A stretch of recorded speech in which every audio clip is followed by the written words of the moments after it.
स्वागत है आप सभी का tech study ITI YouTube channel पर।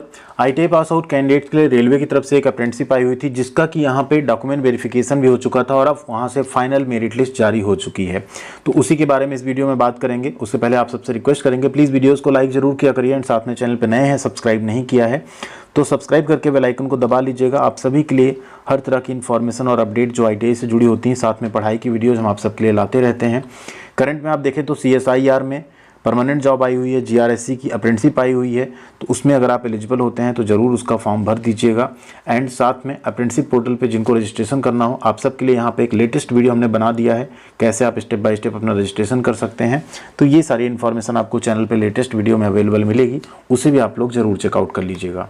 यहाँ आप देख सकते हैं हम बात कर रहे हैं SECR south east central railway Nagpur division की। नागपुर डिवीजन की तरफ से आईटीआई पास आउट कैंडिडेट्स के लिए अप्रेंटिसशिप आई थी 2024-25 की, जिसमें पहली लिस्ट आ चुकी थी डॉक्यूमेंट वेरिफिकेशन की। वो डॉक्यूमेंट वेरिफिकेशन भी आपका हो चुका है यहाँ पे मोतीबाग वर्कशॉप का और साथ में नागपुर डिवीजन का। अब यहाँ पे इम्पैनल्ड लिस्ट यानी ज्वाइनिंग मेरिट लिस्ट जारी हुई है, जिसमें अगर आपका नाम होता है तो अब आपको ज्वाइनिंग के लिए जाना होगा। तो आइए देखेंगे पूरी डिटेल लिस्ट में एंड क्या क्या चीज़ें अब आपको करनी होगी आगे ज्वाइनिंग के लिए, उसको भी समझेंगे। इसके साथ साथ यहाँ से अप्रेंटिसशिप अगर आप करते हैं तो आपको क्या क्या बेनिफिट मिलेगा उसके बारे में भी बात करेंगे।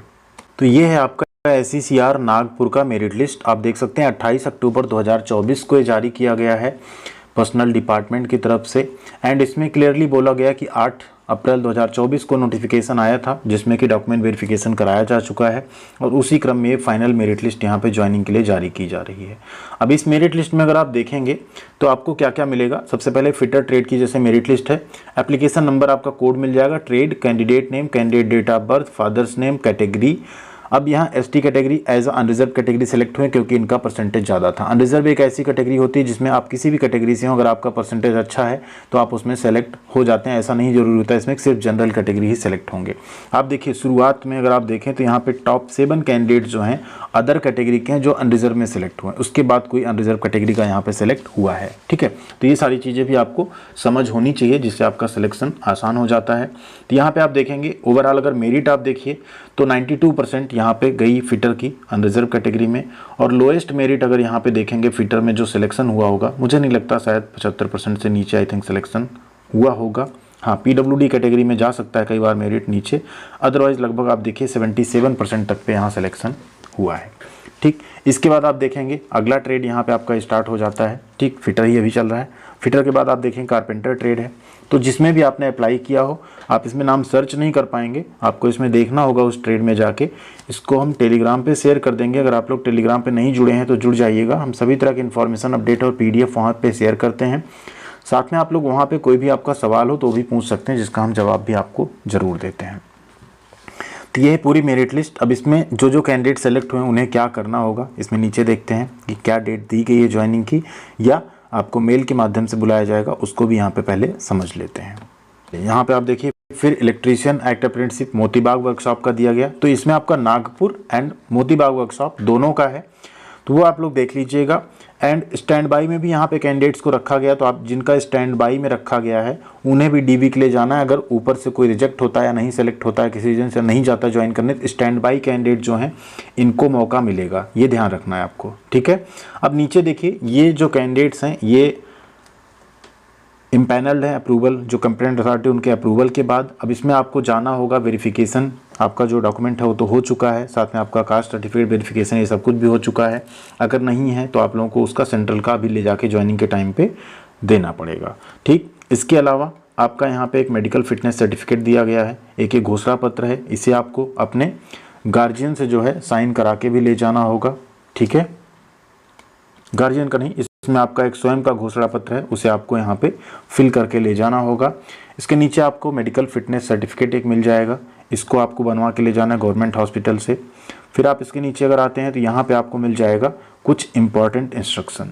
ठीक है, उस इंपॉर्टेंट इंस्ट्रक्शन में सबसे इंपॉर्टेंट तो ये है कि जैसे कोपा ट्रेड है 1 से लेके 105 सीरियल नंबर तक, उनको 11 नवंबर को जाना है।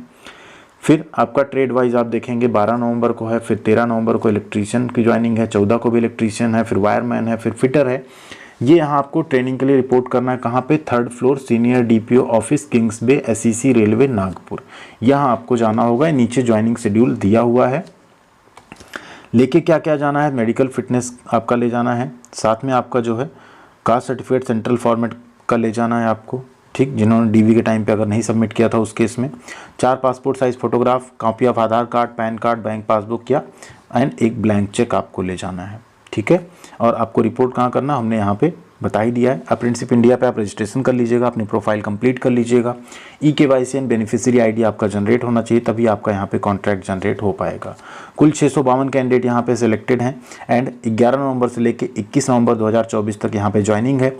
ये ज्वाइनिंग हो जाने के बाद जो सीटें बच जाएंगी, ठीक है, वो फिर से सेकेंड मेरिट लिस्ट, फिर थर्ड मेरिट लिस्ट वो यहाँ से जारी होगा, उसमें थोड़ा कट ऑफ भी नीचे जाने के चांसेस रहेंगे। बाकी इस अप्रेंटिसशिप को अगर आप कर लेते हैं तो आपको रेलवे अप्रेंटिसशिप में आपको सबको पता है कि 3 फ़ायदे हैं, प्लस एक चौथा फ़ायदा भी अब ऐड हो चुका है। पहला आपको है 20% का रिजर्वेशन लेवल 1 की जॉब में, दूसरा आपको PET में छूट मिल जाती है एंड तीसरा आपका 1/3 का आप जो नंबर स्कोर करते हैं उसका वेटेज मिल जाता है आपको एंड फोर्थ बेनिफिट है NAC सर्टिफिकेट भी मिलेगा जो कि 1 ईयर एक्सपीरियंस के इक्विवेलेंट रहता है। यानी रेलवे में तो 3 फ़ायदे मिल ही रहे हैं, अगर कोई गवर्नमेंट जॉब आती है जहाँ अप्रेंटिसशिप मांगता है ITI के साथ, वहाँ पे भी आप अप्लाई कर सकते हैं। तो ये 3-4 फ़ायदे आपको मिल जाते हैं रेलवे अप्रेंटिसशिप को, जो कि किसी अन्य अप्रेंटिसशिप में आपको नहीं देखने को मिलते हैं। तो यही था इंपॉर्टेंट अपडेट आप सबके लिए। बाकी आप लोग बताइएगा किसका किसका यहाँ पे सिलेक्शन हुआ एंड आप किस की मेरिट लिस्ट का वेट कर रहे हैं, कौन से डिवीजन की, वो भी आप लोग बताइएगा। जैसे उसकी भी कुछ अपडेट आती है हम आप तक वो भी ज़रूर पहुँचाएंगे। Thank you very much.